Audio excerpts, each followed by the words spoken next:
Hello दोस्तों, स्वागत करता हूं मैं आप सभी को अपने एक नए वीडियो में।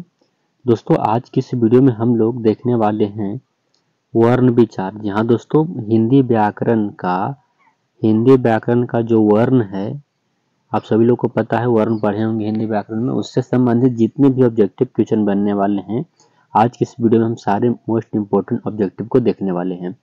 चाहे आप 10th में पढ़ रहे हैं या फिर 12th में पढ़ रहे हैं, आप सभी के लिए हिंदी व्याकरण कितना इंपॉर्टेंट है आप सभी लोग को पता है। तो आज की इस वीडियो में जितने से वर्ण से संबंधित ऑब्जेक्टिव क्वेश्चन बनने वाले हैं, इंपॉर्टेंट क्वेश्चन हैं, वो सारे के आज इस वीडियो में हम निपटारा करने वाले हैं।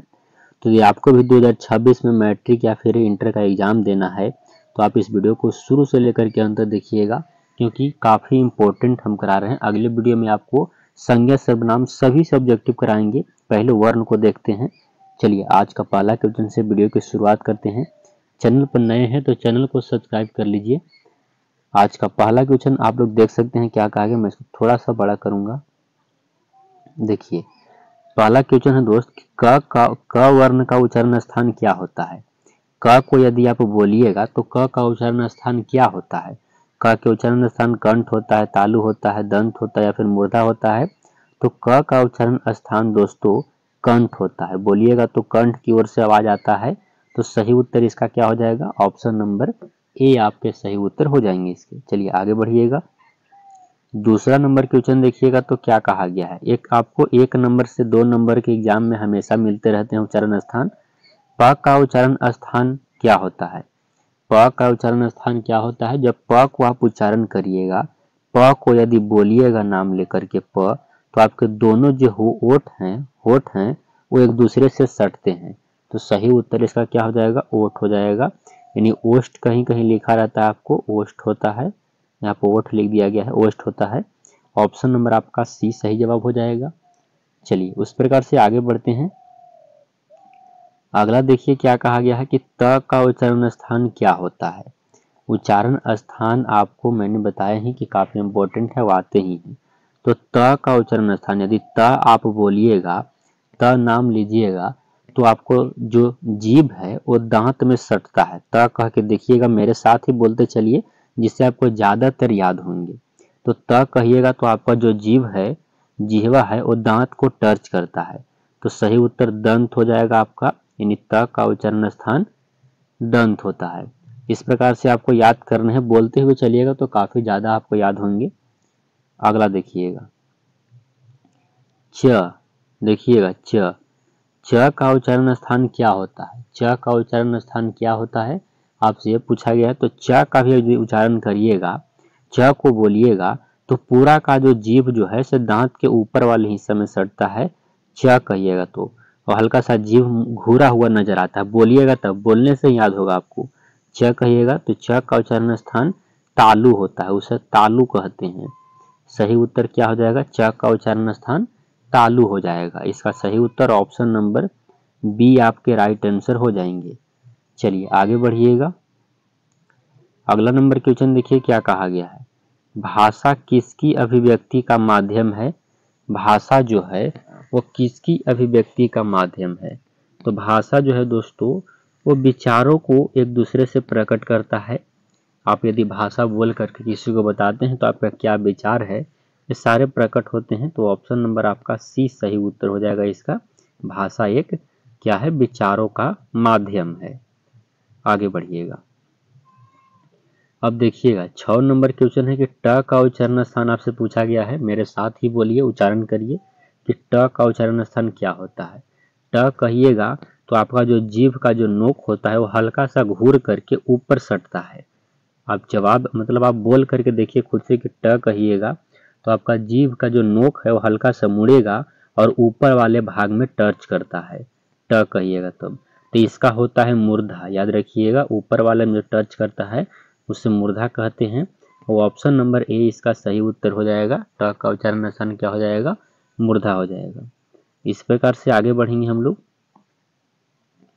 अगला देखिएगा, तो विसर्ग, इसको विसर्ग कहते हैं। दो जो ऐसे बिंदु रहेगा आपको, इसे विसर्ग कहा जाता है। तो विसर्ग का उच्चारण स्थान क्या होता है, तो विसर्ग का उच्चारण स्थान क्या होता है, कंठ होता है।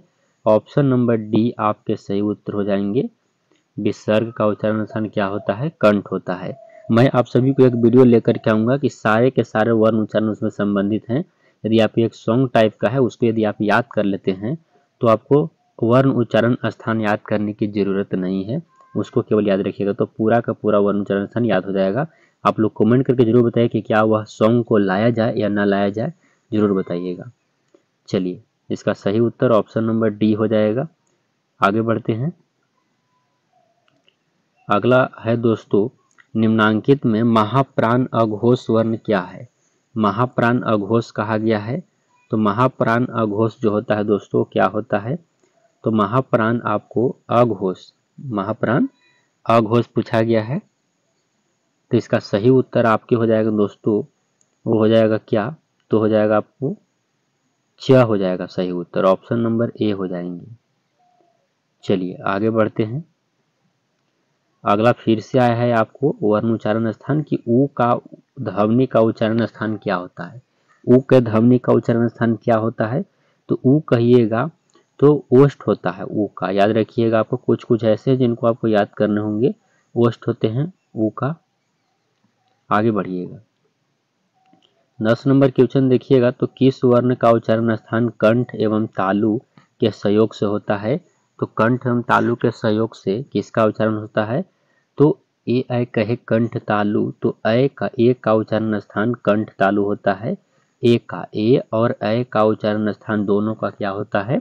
तो कंठ और तालु दोनों से उच्चारण होता है इसका। चलिए आगे बढ़ते हैं हम। अगला क्वेश्चन देखिए क्या कहा गया है, अनुस्वार का उच्चारण स्थान क्या होता है? अनुस्वार का उच्चारण स्थान क्या होता है?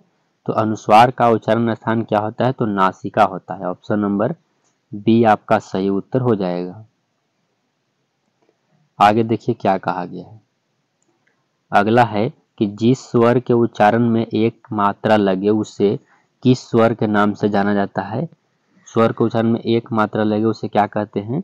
तो उसको कहते हैं ह्रस्व स्वर, ऑप्शन नंबर आपका डी सही उत्तर हो जाएगा, याद रखिएगा।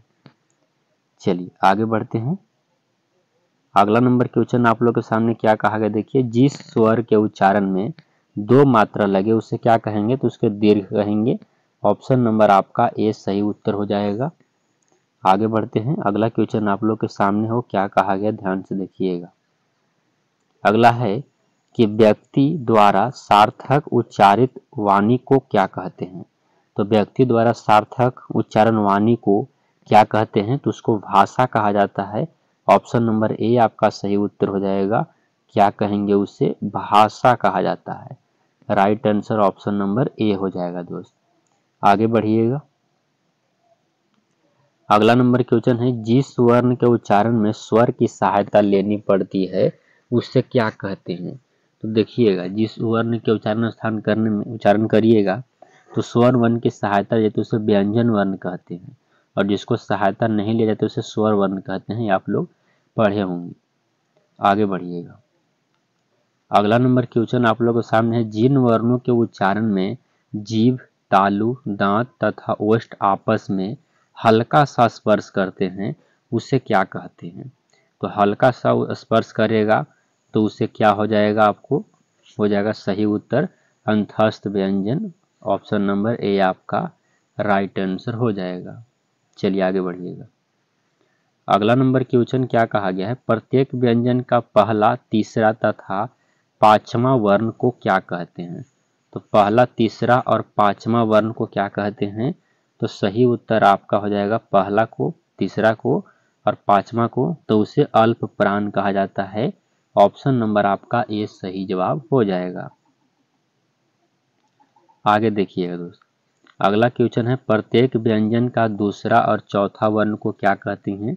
प्रत्येक व्यंजन का दूसरा और चौथा वर्ण को महाप्राण कहा जाता है, ऑप्शन नंबर आपका सी राइट आंसर हो जाएगा, याद रखिएगा सी।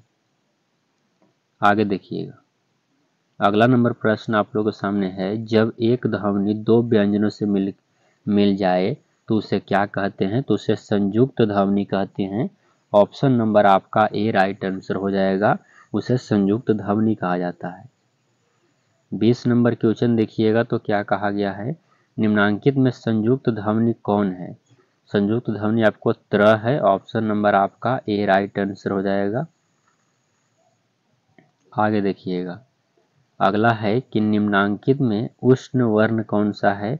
उष्ण आपको तलवी सा है। ऑप्शन नंबर आपका ए सही जवाब हो जाएगा दोस्तों। चलिए आगे बढ़ते हैं। 22 नंबर क्वेश्चन देखिएगा क्या कहा गया है। निम्नांकित में अंतस्थ वर्ण कौन सा है। अंतस्थ वर्ण वह है, याद रखिएगा, ऑप्शन नंबर आपका सी राइट आंसर हो जाएगा।